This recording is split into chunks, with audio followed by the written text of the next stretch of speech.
Isang serye ng evangelistic meetings ang isinagawa sa San Vicente Adventist Church, Santa Maria, Bulacan, na naghatid ng mensahe ng pag-ibig na hindi kumukupas. Pag-ibig na may plano, tumatawag at nagbibigay ng pag-asa.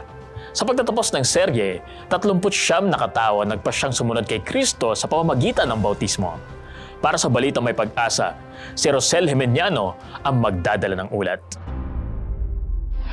Narito tayo ngayon sa San Vicente Seventh-day Adventist Church, Santa Maria, Bulacan, kung saan isinasagawa ang isang pagpupulong na may temang Kanino ba may forever? Pag-asa, pagmamahal at kaligtasan.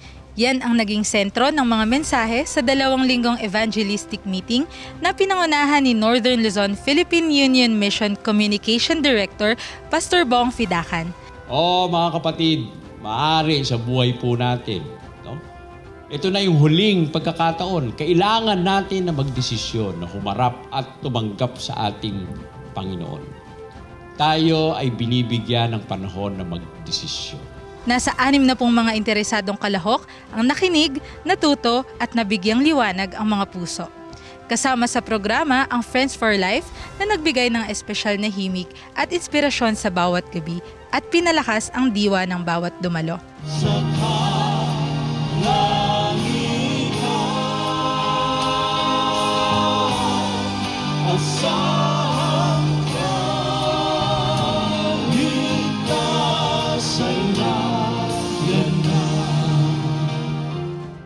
Bukod dito, nagkaroon din ng health lectures na pinangunahan ng mga kilalang medical practitioners.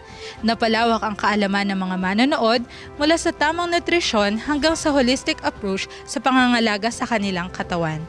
Bahagi rin syempre ng tagumpay ang suporta ng East Bulacan District na nagsilbing katuwang sa pagpapalaganap ng mensahe at pag-oorganisa. Ito talaga ang ating duty kasi the greatest commission of man is to spread the gospel. At nakita namin, napapanahon na para gumawa kasi mga kapatid, masaya sila sa ibang mga gawain. Oo, nakita ko naglaki na sila, maliliit sila, naglakihan sila. Panahon na para gamitin sila. Kaya naisip namin mga elders dito, nako, dapat gumawa tayo. Salamat sa Panginoon. Talaga namang nagtagumpay tayo. At ngayon nga, magpapabaptism tayo. Alam ko, may 40 na souls sa mapagbibigyan. Kaya salamat sa lahat ng sumuporta, sa lahat ng ganda, lalo na sa ating Panginoon. Sa kabuuan, ang evangelistic meeting ay naging isang mahalagang pagkakataon para sa pagpapalago ng pananampalataya at pagpapalaganap ng tamang kaalaman sa ating kalusugan at espiritualidad.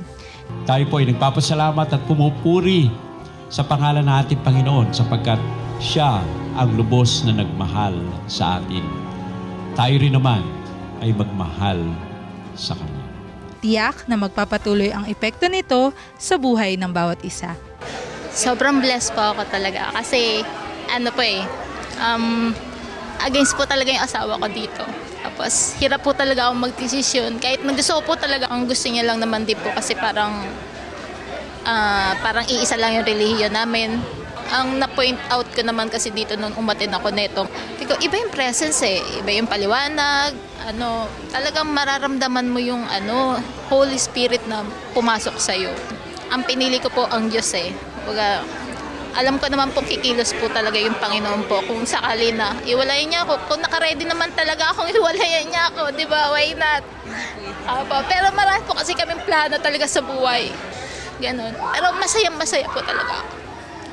Thank you po. Patuloy nating ipanalangin ang tagumpay ng gawaing iniatang sa atin ng Panginoon, ang pagpapalaganap ng mensahe ng pag-asa at ng kaligtasan. Para sa HCNP News, ako si Rosel Jimeniano, nagbabalita.